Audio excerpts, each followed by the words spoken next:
Well, give it 2 more episodes and we're gonna be singing instead of talking. Hello, hello. This is the podcast, Girls. And the city. You are welcomed by your 2 lovely co-hosts, me, Susanna, who is craving a lot to get herself a cat. And me, Elizabeth, the tech cowgirl who's looking for someone to match her crazy or at least be able to keep up with it. Well, about our podcast, each week we'll be discussing an episode of Sex and the City, answer and reflect on the main questions of the episodes, while sharing some personal experiences, giving it a modern twist. How are you doing? I do have to say that you keep mentioning that you're a tech girly quite a lot and building that as a part of your persona. I have not mentioned anything work-related ever in my one-liners. Whatever. I'm just talking about, like, I have been drinking and didn't go well. The corporate American life has gotten to me, whatever. or the non-corporate, Yeah.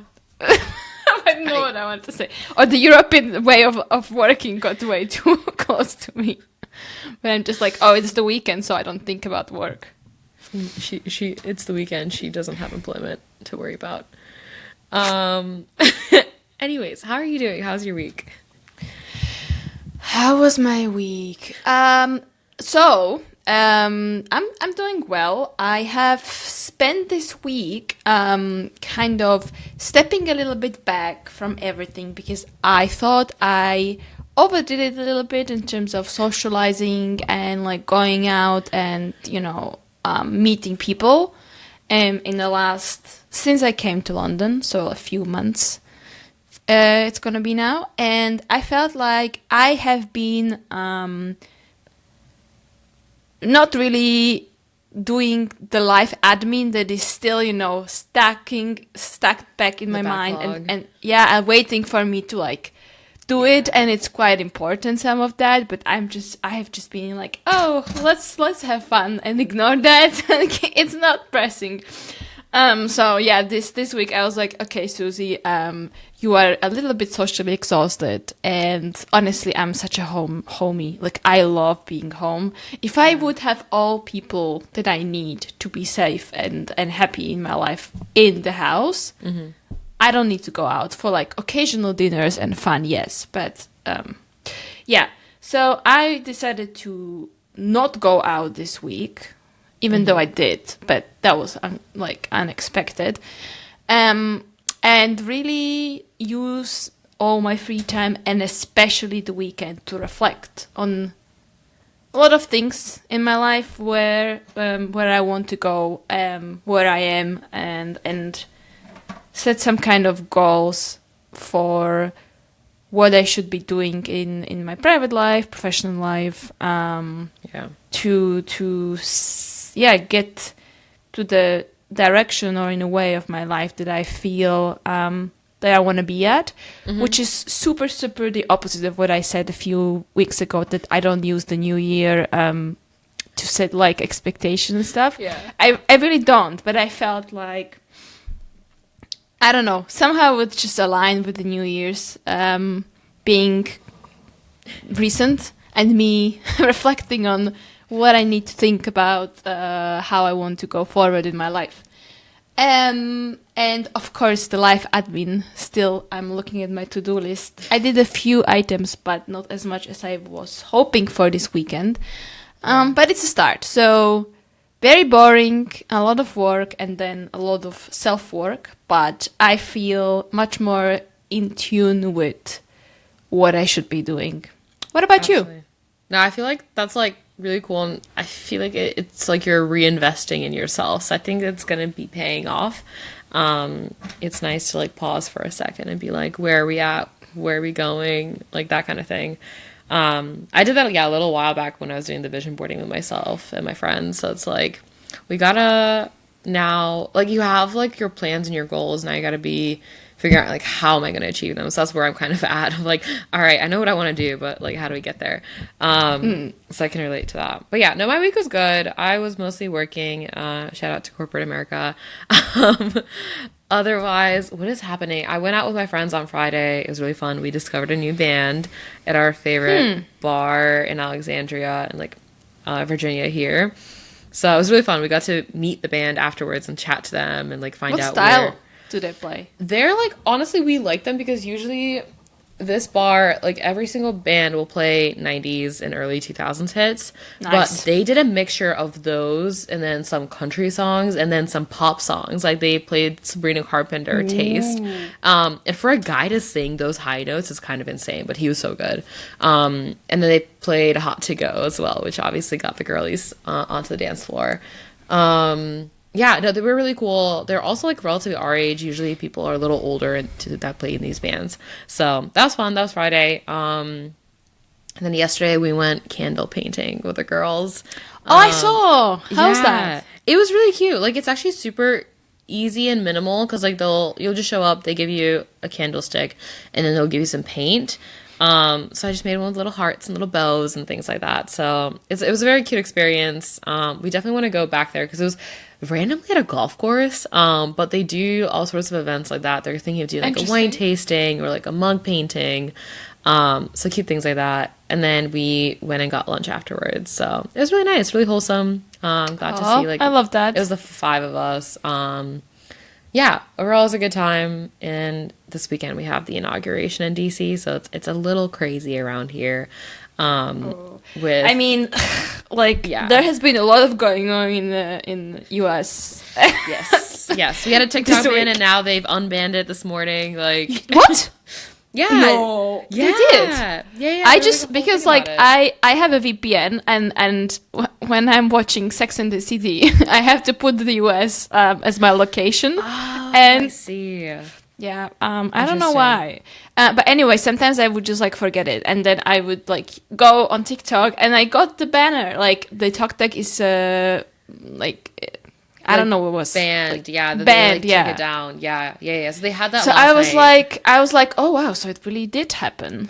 Yeah, but then like really quickly, recently because Trump announced that like as soon as he's gonna be like president, they're gonna reconsider this and like give them more time for the company to like disassociate its ownership with But the I Chinese thought government. Republicans were behind this. That's the thing. And so like that's like been the whole entire meme of like, oh, everyone's like, oh, it was like Biden who wanted to take it down, and then like people like posted screenshots of tweets from Trump being like, oh no, we gotta ban TikTok, and I was like, like, what is Obviously, happening? like he is the biggest person He's the biggest driver against of China. it. Yeah, Yeah, like he was always really vocal about that. But it's funny. But it's also like for me, and I know we're like derailing conversation, but like I think 170 million people, and don't quote me on this number, but I think like half of America uses TikTok, and people obviously watch the content and interact with it, but some people actually like make money off it, and that's their income. Yeah. It's like taking jobs away. But yeah, anyway, so I think it got lifted for a little while, so we'll be able to post our So, TikToks. what is like current state? Like, is it working? It's open Is now. it- It's working, yeah. As of like an hour ago, which is kind of crazy. Okay. Yeah, Well. that's the update on the U.S. And then we're having the inauguration on Monday, which I'm not sticking my feet into D.C. at all. Like I'm staying on this side of the river. I don't want to get trampled. Yeah, I mean, last time he was trying to enter Like, the no, yeah, Washington like- premises. like it was a little bit. It's a bit He made far. history, basically. Yeah, like I saw pictures of cyber trucks in DC with like MAGAverse signage on them. Like someone painted their car like that. I was like, oh wow. Also, like, That's a choice. I would never expect that Trump and Elon will Our be like, besties. yeah, Okay, but like- it's Trump and Elon, and then there is like Zuckerberg, who I bet was lobbying for TikTok to get shut down because Instagram needs to get their competitors out of the way. suddenly it's a all hot these take. guys are like turning to a slightly different persona. They are. It's crazy. But yeah. Anyways, that's recent Fun. American politics. But yeah. All right. Should we get into the episode? I know we have our episode 11. lined up. 11, Woo, yes, it's the the second to Drought. last at the end of like almost season Episode one. 1. Sorry. Season 1. Okay, it's not episode 1. It's episode 1, which makes 11. I am living in my own world. I love it. with flowers and Awesome. Well, Wait, whose turn is it to give the background? me. Oh, good. Okay. So I was like, I watched this, but yeah, I kind of remember what happened. No, I do have a summary. Okay, so interesting. Let me start. Okay. Take it away. So the episode, as I already mentioned, is called The Drought. You will very quickly understand what do we mean by the drought. So this episode is focusing on intimacy and vulnerability in relationships, and we also dive into self-consciousness and idea of personal space and how that can sometimes differ between partners. All 4 characters have some interesting stories that are happening in parallel, and of course are interconnected. But the main story, of course, as always, is Carrie, and the whole episode starts with her and Mr. Big lying in the bed, enjoying each other, feeling very comfortable until Carrie. Now I'm trying to not use the word, but I don't know what Just else. come on with it. They mentioned it in the episode. It's fine. Yeah, until she farts in front of him, and she just immediately starts to feel very, very ashamed, jumps out of the bed, puts the clothes on, and runs away. And then the whole episode is about her feeling super insecure and super bad about doing it because also, after that happened, they stopped having intimate relationship. So she is thinking to what extent her farting led to Mr. Big finding her unattractive and essentially not wanting to sleep with her. She's going crazy as usual, but that's pretty much what Carrie's story is about. And we obviously at the end of the episode understand that it was more in her head that really the reality, or at least it seems to be that way. I mean, we don't know ever what really is going on in Mr. Big's head. He is a mystery. Especially in season 1. Okay, Charlotte. Charlotte, also interesting twist here. She is dating a man who has chosen celibacy for spiritual and mental reasons, and used to be a sex addict, and also used to date Carrie. Interesting twist, as I said, and something that I really would like to talk about as a part of today's episode, because I think, besides the main topic, which is what is normal and what is not in terms of having sex with your partner or not, the idea of dating someone that some of your, like a friend of yours, has had a relationship or has been seeing in the past, it's interesting. Yeah. So, sorry, I am moving away from the main plot here.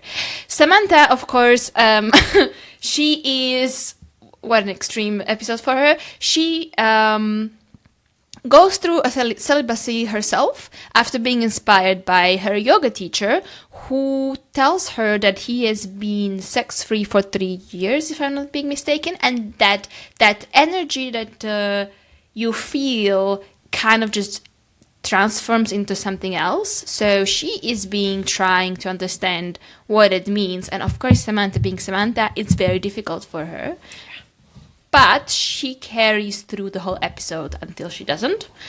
And then Miranda, poor Miranda, finds herself on a dry spell, and is basically dealing with accepting that and not going crazy, because it's been a few months for her, and all her friends are somehow talking about sex or sleeping with their partners versus not, and she's just feeling miserable that she doesn't even have the option to choose that.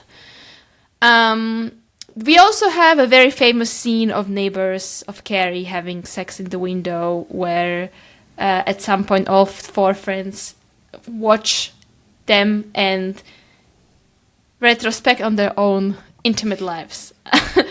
I think we have that on like one of our socials as a main. We used to. Yeah, right? We'll bring it back, don't you worry. So, to conclude, the episode dives deeper into awkward moments in relationships that we all face while exploring how the characters manage their vulnerability and connection. Yeah.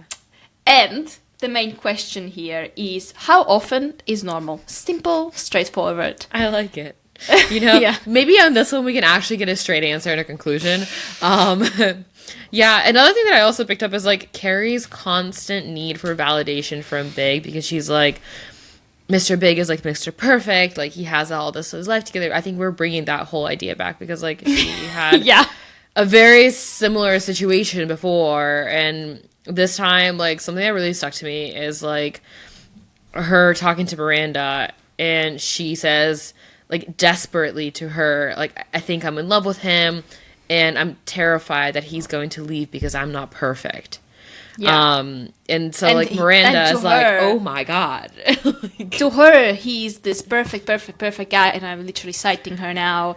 And she's like, I am putting this almost like a mask of Carrie that is perfect in order to meet his level. standards, yeah. And Yeah. it's like, and then Miranda, and I appreciate her getting so fed up with it. She's like, why are you so obsessed with this? Like, just be yourself. Because I think ultimately, like, that makes a lot more sense, just because, like, it's not sustainable to try to be somewhere else, someone you're not, and it's also not going to serve you in the long term.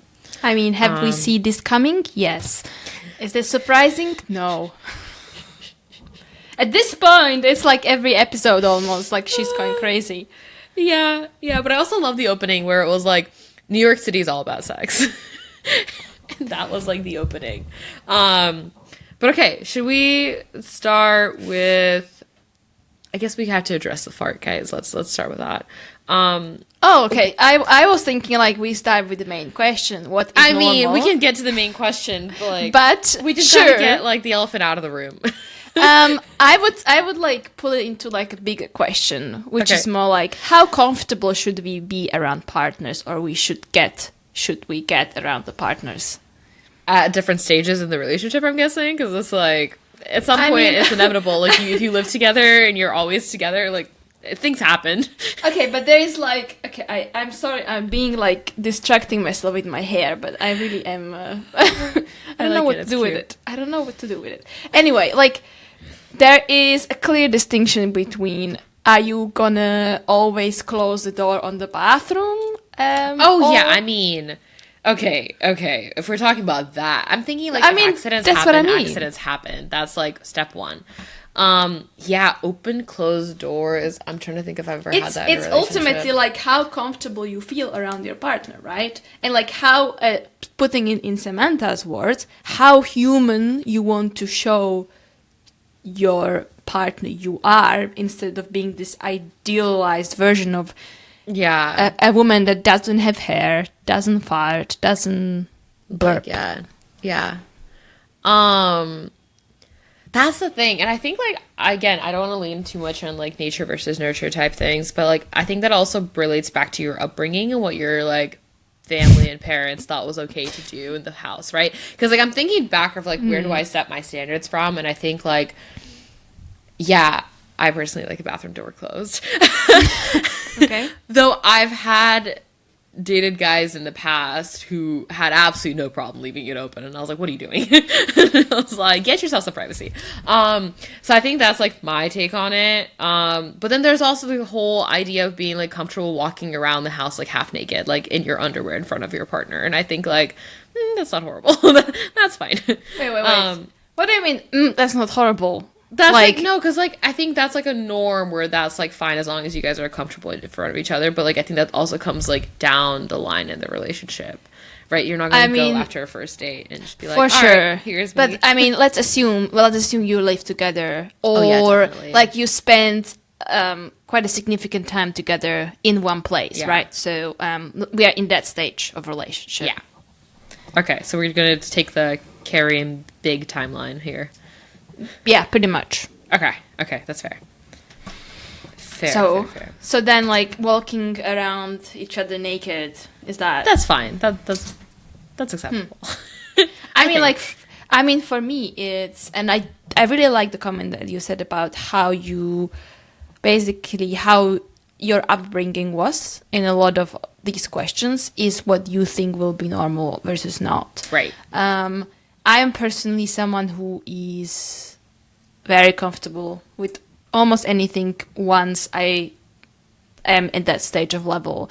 I almost feel like it creates this very special intimacy where, you can just be yourself in pretty much any type of situation and you know, continue.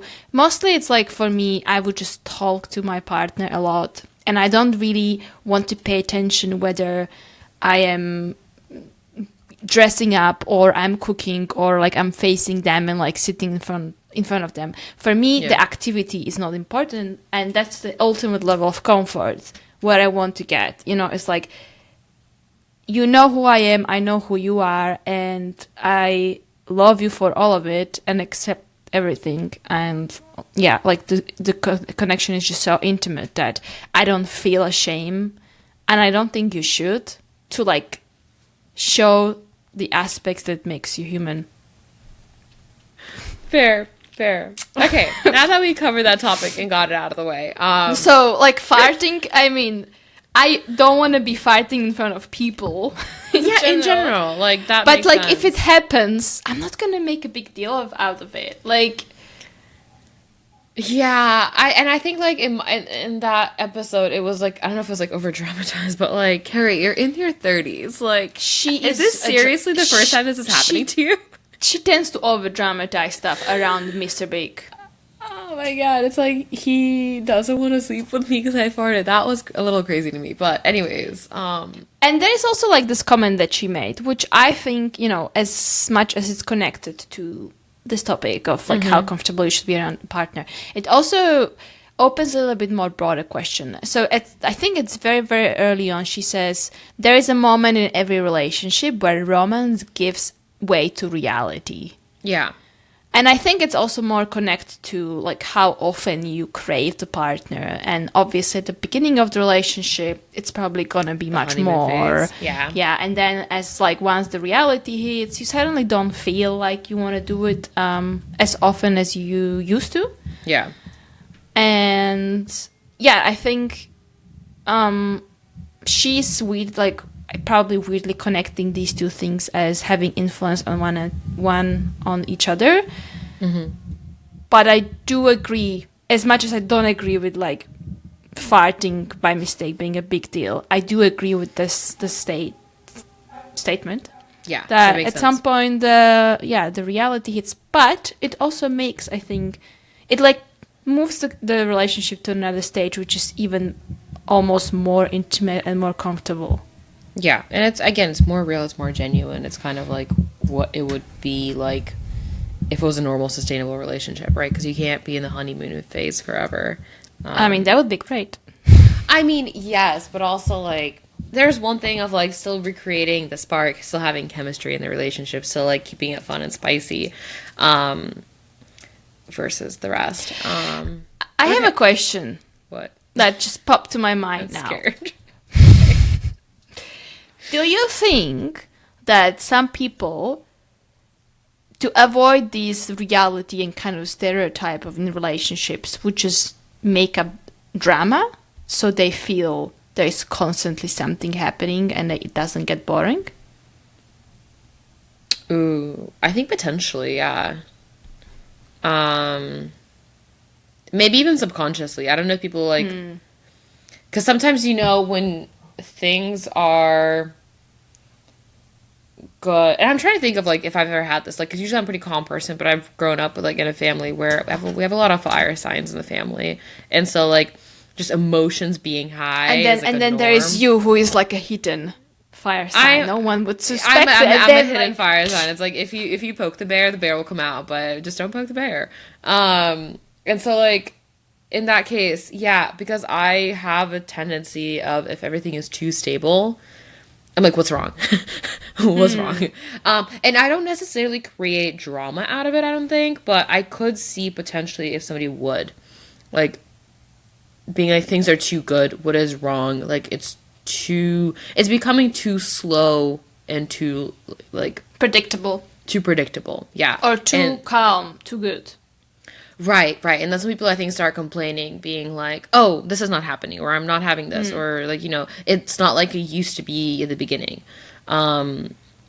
Which is always hard to match, but I don't think there should be like an assignment of blame in that sense. It's more of like, okay, well, if you want to do something fun, let's do something fun, or suggest something new. What do you think? Like, I mean, I agree with you, and I asked because I think it is partially truth. There are some people I even know, they told me directly that sometimes I just like to make up drama because I need some kind of variety in my life, or like everything is too stagnant. So, but I felt some kind of connection, like my neurons made a connection as we were talking about this, that it might also be that some people don't want to have this stereotype and hitting the reality. So maybe, like, can be partially an explanation why they would cause a drama. Yeah. Maybe. Anyway. Interesting. All right. Moving on. Main question. So how often is normal? And I would say, let's start with some claims from the characters. Yeah, like Samantha's. Yeah. Very on point, I think. I think like it applies to like everything, not only this. Yeah, just like anything that you want, anything that you expect. Yeah. Do you want to read out the quote? Yeah, sorry. We're kind of like going on our own way of excluding the listeners out of this. So Samantha said, what the normal is a halfway point of what you want and what you can get. Feels very business-like, by the way. It's like when you're negotiating with the client. Yeah. It's like, it's also funny because I think it kind of expects, well, actually, I guess it could go both ways of like, you want it more than you can get it. But I guess it could also go both ways. Like if you don't want it, but the other party does, and it's like an in-between there. Yeah. There's also another thing that she said that I think is a very strong statement. Sex is a barometer on what is happening in a relationship. Ooh, that's a hot take. It was in the same scene, so I'm putting these two together. I'm just trying to think of like if I'd agree or not. Okay, you think, and while you're thinking, I'm gonna read some stats actually. Okay. That I researched with my friend Google, because we do again see in this episode having a small interviews with random people, and one woman says the average 33-year-old woman in New York has sex 3.5. I don't know what's wrong with me today. 3.5 times a week. I want to see who this woman is. This has been shot in the 90s, and obviously we don't know how real or reliable this information is. But I was wondering, what is the stat of today? And with the help of ChatGPT and Google and some different sources, I found that married couples have sex on average once per week. And then if we go deeper, we have 25% is once a week, 16% 2 times or 3 times per week, 5% sex 5% 4 or more times, and then here 17 once a month, 19, so second highest, 2-3 times per month. And then, like, 10% once in the past year, 7%. Wow. Once or twice in the past year. So, 25% once a week, and then 19% 2 to 3 times per month. Very different from the statement. But looking at singles, so married, we have, like, once per week. Yeah. Singles, they tend to have less frequent sex, obviously, than married couples. And the average is between 0.7 to 1.2 per week for women and 0.5 to 0.8 per week for men. Oh, interesting. Obviously, age, lifestyle, culture where you live All that matters, yeah. plays a big role, but we can see that singles basically have less. Which makes sense because you still have to like find partners. Yeah. Interesting. So the statement that we've heard in the episode, far too high for the stats that apply today. Yeah. Maybe the 90s were different. I don't know.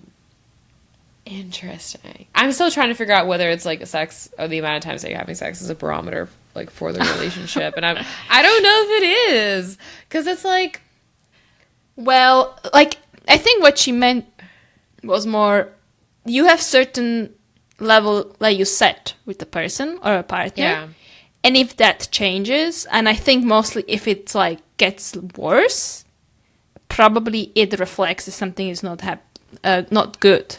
yeah, that makes sense. Okay, I could agree with that. Fine. The way you put it makes sense.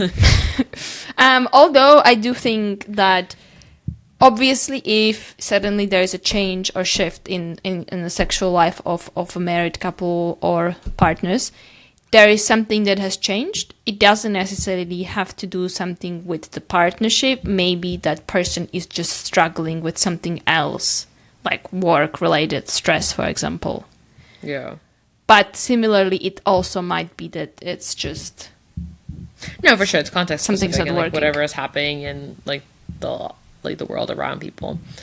Yeah. So what is normal for you? I gave you some stats. What is I don't know. It's been a while since I've been in a relationship. Like, I can't tell you.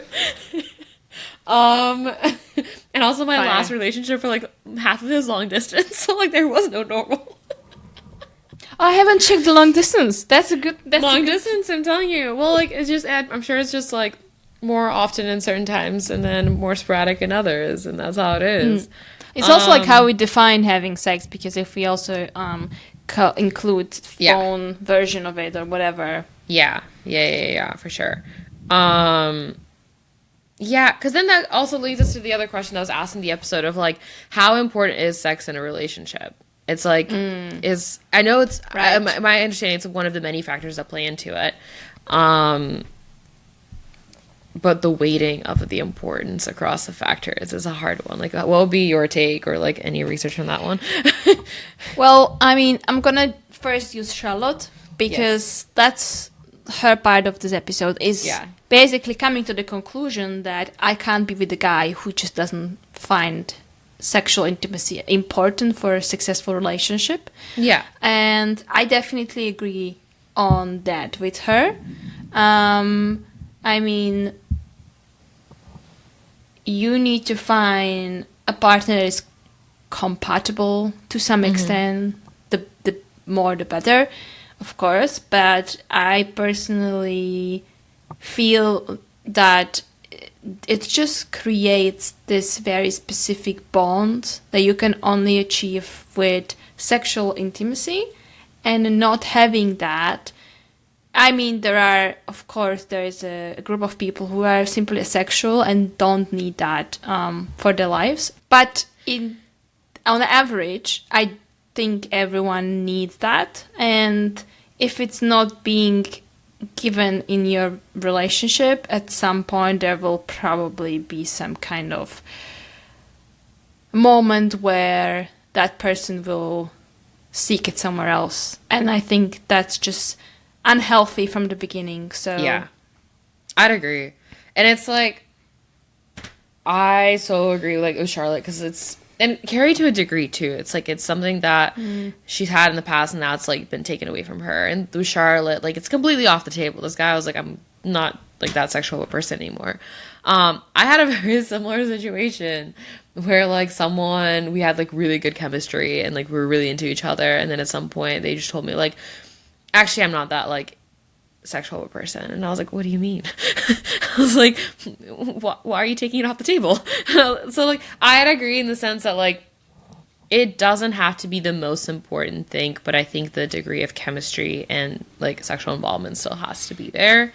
For sure. Otherwise, what's the difference between a relationship without sex and a platonic friendship? I'm sorry, but like I mean, probably not much, but again, that, as we talked in the last episode, or 2 episodes ago, I think the marriage.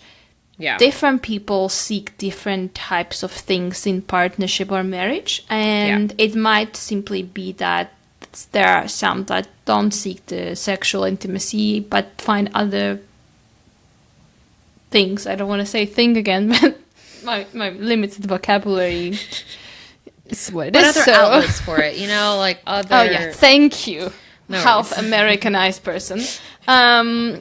So, for sure there are exceptions, but overall, yeah. And what I wanted to say is there are also probably you will go through stages in your life as you learn more about yourself.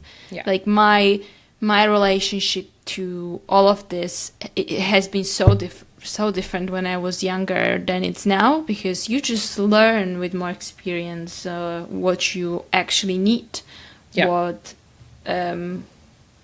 type of intimacy makes you happy.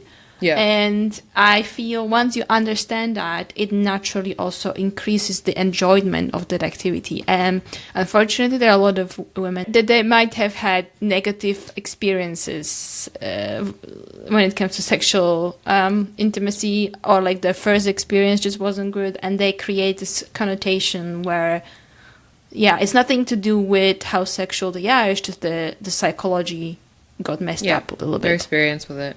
That makes sense. I mean, it also applies for men. I don't want to be now exclusive. There might also be negative experiences that men have. Oh, definitely. Yeah. So like... I confused you now. I'm like, whoa. What do I say? No, because it's also like I wanted to take on like the side of Miranda, right? The one who's apparently had like a 6-month The spell. dry spell. And, like, the dry I think it was spell. 3. Oh. Oopsie. Big difference. Still, it's been a while. And her being like catcalled on the street like multiple times by the same guy, and the moment she's like, "Okay, you're saying like you got what I need, like let's go," and he's like, So "Oh, I'm not Miranda. married." Like, Oh, I hate that. Like, that was so cowardly. yeah, I hate that.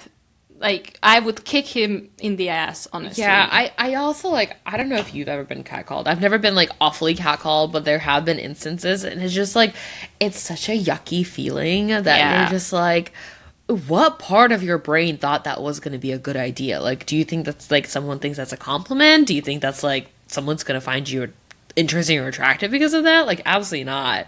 I just turned into, like, very cold bitch. I just ignore it. I would not respond most of the time, but I would give them really, really bad look, because I hate it. It's the same thing. Like, I feel exactly the same emotion that you just described.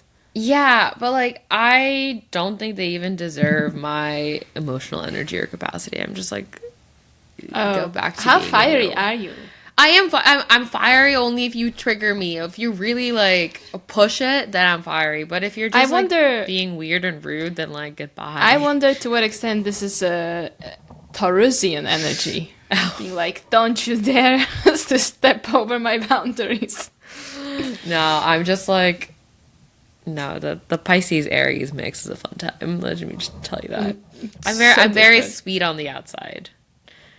Mostly sweet on the inside too, unless you piss me off. Fuck up. Yeah. At that point, like, you've unleashed a beast, and you've been warned. That's all I'm saying. I think I'm the opposite. I am really? very sweet on the inside, just a little bit stubborn. But I wouldn't say I'm sweet on the outside. Well, it's good to be the inverse. We have a good balance going on here. Anyways, what else we have? Carrie got a project. That was hilarious. She, like, for the first time tried to paint her apartment. Just to distract herself. Or whatever to distract herself from Big. Which was wild. This is the ultimate. Sorry. I'm playing with the marker and it dropped, so I needed to pick it up. I don't have ADHD, I think. Where was I? So relatable. Like, when you struggle emotionally or you are just going obsessive about something, the best thing is to do is like distract yourself with something. Yeah. I usually would just dive into work or activities or Yeah. go on random dates. I don't think that's the best approach, but I have done it in the past. No, it's like, and I get her as well. I think for her it's hard to dive into work because her work is literally writing about this stuff, and I think she'd get back into like the run of it. True. I've definitely been the kind of person that like tried to distract myself and tried to go meet friends, go pick up yet one of the other hobbies that I've left behind. Just because I will be the kind of person to be like, why are they not calling me? Why are they not texting me? Like, But at the same time, sorry, go on. I will add no, something. just saying it spirals. So like, you definitely need some sort of a hobby like that. What I wanted to say is, though, I definitely have done things like I would purposely distance myself because sometimes keeping or giving some time. Space Of- makes the what is Exactly. it? The distance makes the heart grow fonder, or whatever it is. But it's true. Yeah. Well, that's true, but also sometimes I think it clarifies stuff. Like I Yeah. would, and that's what I've been doing this week. Like I literally took the step back to From have a everything, little yeah. bit more, reflective time and more Clarity. time to just, not have any distraction or stimulation. Because a lot of things would just kind of like align then. Like, okay, what is actually that I find important or not? Yeah. So I completely understand that sometimes giving your partner or friend space, especially I think Mr. Big is a person who just needs a lot of personal space. It's a good thing. At the same time, in her case, I would definitely reach out. I'm being like, dude, what's up? Like, she is going crazy, but she would not ask. Like, she would not communicate, and that's what I don't like. Like, communicate with me, and if you tell me I need space, I'm like, okay, take your space. But not Yeah. do this like games. Like, I'm not gonna call him, but I'm going crazy. Yeah, but then there was also the past experience where she did show up at his apartment, remember, and confronted him, and then she looked a little crazy by like I think it's just she laid out because all she's of the like crazy assumptions. She All was or making. nothing. You can just, like, Yeah. literally, he never, by the way, now I'm thinking about it, he never lashes out. He's always calm. He's like, Carrie, listen. Or like he would tell her with a calm voice. I think if she would try the same thing and being like, listen, what's happening? Like, why are you not reaching out? Like, it's Yeah. hurting me. I mean, I have no clue what type of response she would get. Maybe nothing. But I do believe that delivery is sometimes more important than the message. And her delivery has been very dramatic with him most of the time. So sometimes, like, haven't you done that in your life? That there are some people in your life, they are just super dramatic, and sometimes you would just rather avoid having a confrontation with them because you know it's just going to be a lot of emotions you just don't have energy to deal with. Yeah, I'm also thinking if I've been that person before, and I probably have. No, because sometimes like I mean, which woman wasn't? that's Hasn't true, been. and I love my friend who gave me the quote of like when I explained to her a situation where I was being the crazy one that like was coming full force and being so upset. Her response was like, "Yeah, that probably wasn't the best thing to do, but like you're a woman, you're allowed to be crazy." It's like, I mean, that's what we tell ourselves, right? Like, Yeah. it's not me, it's the no, but hormones. that's like, yeah, it's true. But it's also true like having someone who's like cool, calm, and collected will hear you out, process it, and being like, all right, well, here's what I hear is coming from you. Here's how I feel, and like this is the situation, and here's where you're kind of over exaggerating and being dramatic about it. Yeah. Whereas it's like it's nice to know when someone is there to hear you out, understand where you've been overthinking and over analyzing things, and to put you back into reality. But that takes a very strong man to do that, because I think any like guy who's overwhelmed or thinks like a woman is crazy or does not want to hear her out, he's just gonna like dip out, be like, I'm not dealing with this. Yeah, but then that's not good. Like That's don't not good settle. either. Like look for the best out of the best, and if that's not, I think like if I don't have that, I'm like, I need that kind of support. I think a lot of women have these moments of breakdown. Yeah, look for someone who accepts you're crazy. And just, give me some calm energy when I need it. Yeah. If you make my life more stressful rather than less stressful. Yeah, that's like... I don't think that's good. No, and it's hard. Like, we all have things that are going on, but... Yeah. Yeah. Like, I think that's one of the, primary qualities to look for in a partner. They bring peace rather than stress to your life. Yeah. Yeah. And I think we talked about this even, like, on our first or second episode, but it's just, Probably. It's... Like, we're younger, we're attracted to the roller coaster of emotions, but the older we get, like, we, I think, should, hopefully, rationally think about it, and lean more, or be attracted to more security and stability. Oh, we are so smart. Yeah, let me just now try to actually put it into practice. We are so smart, think all of the stuff, and then we look in our lives, and we're like...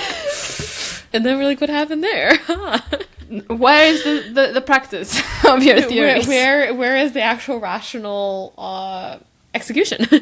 Right. I do want to say that I am I hope I'm mostly rational with my executions. Like, I would be feeling the emotions, but I would rationalize them a lot. Yeah, that must be nice. I'm just such an intuition-driven person. It's not nice because you feel it all and you still act put together, but you're not. That's hard. Anyway, a little bit of a little bit of us. I want to open one more topic. Yeah. Have you ever dated or slept with someone that your friend had gone out with, or the other way around, that they would go out with someone that you used to date or had something in the past? Yeah. No. I like to keep those boundaries. Like bro code. Yeah, and like girl code. I don't know, like, obviously it depends on what time in life it is, right? Because I do have friends who, like, dated in high school and then someone else from the friend group dated them now. But it's been so long. It's been, like, around 10 years now. And so, like, I think that's perfectly fine. Because, like, clearly everyone has gotten over the past relationship.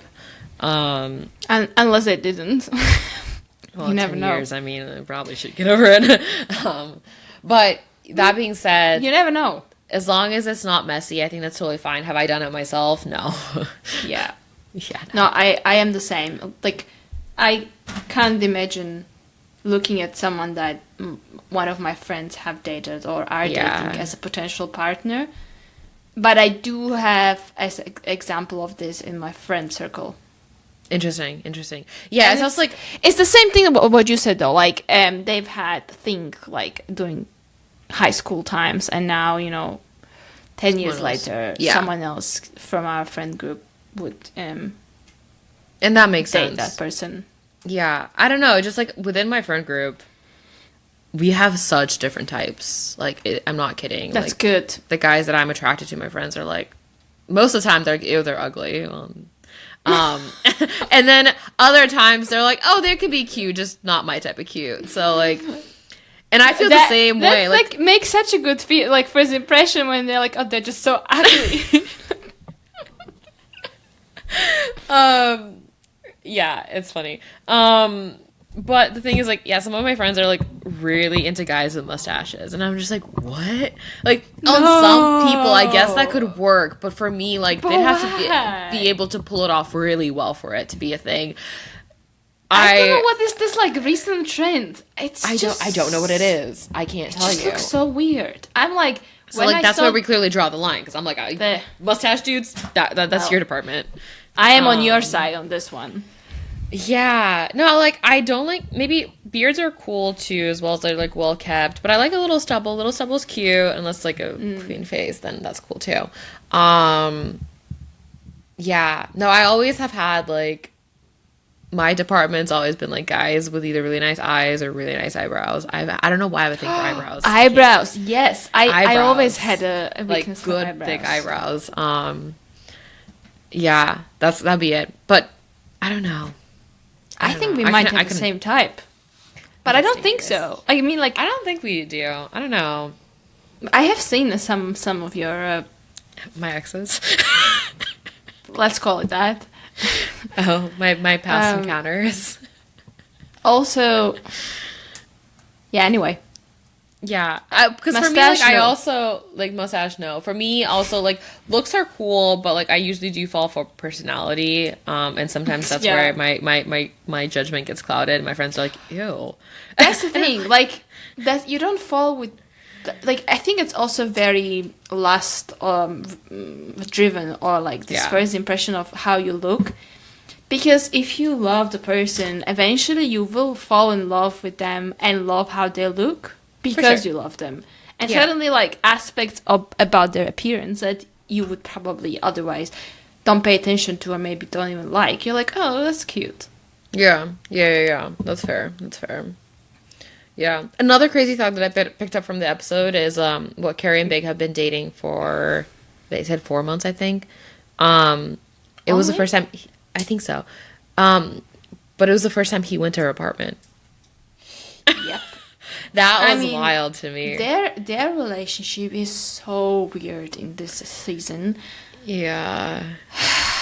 It's Oh, bonkers. Like the level of craziness she is going into just to make him like her, and she doesn't even know if that's what he wants.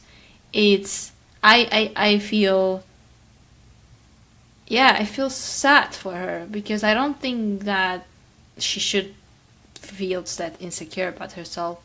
No, for sure. And it makes me just a little bit sad because like it's one thing to feel like that when you're a teenager or you're in your early 20s. This is like one of your first few relationships. But again, I can't stress it enough. She's in her 30s, and I hope that, like, obviously we all have our insecurities and that's like a thing, but like I hope by that time I will know that I am like amazing and have my self-worth. And But at the same time, we always think about that people who are older than us have it all put together. And I we know. kind of judge in that way. Like, when I was 20, Yeah. I would be like, oh, when I'm 28, like, it's so mature and adult life. And now I'm 28, and I was, And like, look at us walking. now. Yeah, like, I was walking the other day around my block to have my reflective walk and talking to my cousin, who is 20, by the way, and Yeah. sharing my recent stories of my life. And I'm like, you know what? I honestly didn't think that this is what type of shit I'm gonna be dealing with when I'm 28, 82. Yeah. 28, and here I am. Apparently, it's a thing. Yeah, no, it's true. And like, yeah, life's not easy. Adulting is hard. But that being said, I still have aspirations for myself in my 30s. I mean, I do, but I also don't want to put too much, importance into that, because Yeah. sometimes you have aspirations and then life comes and completely takes that away, and being like, now look what Yeah. you're gonna do. Yeah. So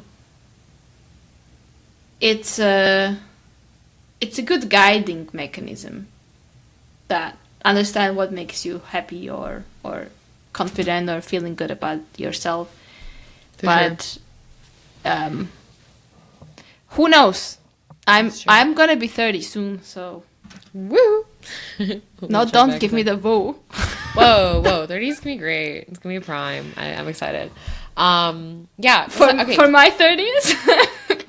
Both of our 30s. I'll come right after you. Well, 2 years. That's a big difference in this We'll see. age difference. Yeah, I don't know like about the conclusion for the episode, because I felt like, as always, for the third episode in a row, a little unsatisfied, because like we have Carrie having some sort of drama related to Big, and then at the very end he swoops in, gives her a kiss, and yet again everything's Chimes okay. away. Yeah, and it's just like, But there was a conclusion though. okay. You didn't catch it, or you just didn't like it? I probably didn't like it. That's why I didn't catch it. I decided to ignore it. Did you watch the episode? I did watch the episode. It might have been a couple weeks ago. I did watch it. It's when he walked into her apartment for the first time. No, she says it's odd how normal can sometimes feel uncomfortable. How is that the conclusion? That's not the answer to the question. That's why I didn't like it. How often is normal? It's odd how normal can okay. It's not a direct response, but maybe because I can relate to her airy personality a little bit more. Okay. I get that. It's like she was all this time thinking about what's normal and what's not, and like maybe I'm like stepping away and like it feels uncomfortable, and so it has to be not normal. Like what I'm experiencing right now, something is wrong because I feel uncomfortable about the situation. And then she realizes, I'm not saying that that's what the truth is, because again, we would need to see Big's point of view on this whole situation. But the conclusion is, sometimes normal just changes, and maybe this is our new normal, and he did not even think about it, and I was just like overthinking it and making myself feel uncomfortable. But it was just, different normal that is natural development of the relationship. Fair. I still don't think it directly answers the question. Yeah, you don't like it, right? I don't like it. I don't. It's not direction. You should, I think, send like suggestions on how to have a proper ending for each episode. Being like, listen, I watched this. I want answers. I watched this. Being like 2024, me, Gen Z, this is wrong. It's 2025 now. Oh shit. Beep that out. Know how often the normal is. Whatever, it's fine. Oh my god, 2025. What the? She just made her goals for the year and she forgot what year it is. Okay, fine. I guess we can accept it as a conclusion, even though I don't like it. But I don't. Have you can make your own. What would be your conclusion? How often is normal? I think I like Samantha's answer still. Like, normal is halfway point between what you want and what you can get, and in terms of like you and your partner meet in the middle, and that's normal. If I agree, partner, it's a better it's a better answer. Yeah, it's actually answering the question. It's very direct, also. Yes, yeah. So I like that. You don't have to assign to it a number, but the normal is different for everyone, but there is a normal for everyone. I also feel this is a very much Carrie answer. Yeah, it's more of a Carrie answer of like, oh, maybe the question doesn't matter because just Big came in and gave me a kiss, like, and suddenly it's all fine. And suddenly, like, I'm happy again, and I'll find the next problem to complain about next episode. So yeah, more fluid, I guess. She might have forgotten about the question at the end. She probably did. She probably didn't even finish the column because she was painting her walls. What a life! What a life! All right. Yeah. So, anyways. All right. Go on the next episode, last one of the 12, season. The last one of the season. It's called "Oh Come All Ye Faithful." So what? Oh Come All Ye Faithful. It's the one about the church, the religious one. Okay, I think I know. It's where she like runs into his mom and is like, I didn't want to say that. I didn't want to. Come on, you're spoiling. I'm not spoiling it. Yes, I was just like, okay, I think it's that one, but I didn't want to say it on the mic. Whatever. A little teaser. Never heard it. A little. You basically explained the main plot. I've been called a tease before. It's okay. It's not the first time. Okay. Anyways, thank you everyone for being here. Thank you. We'll catch up with you next week.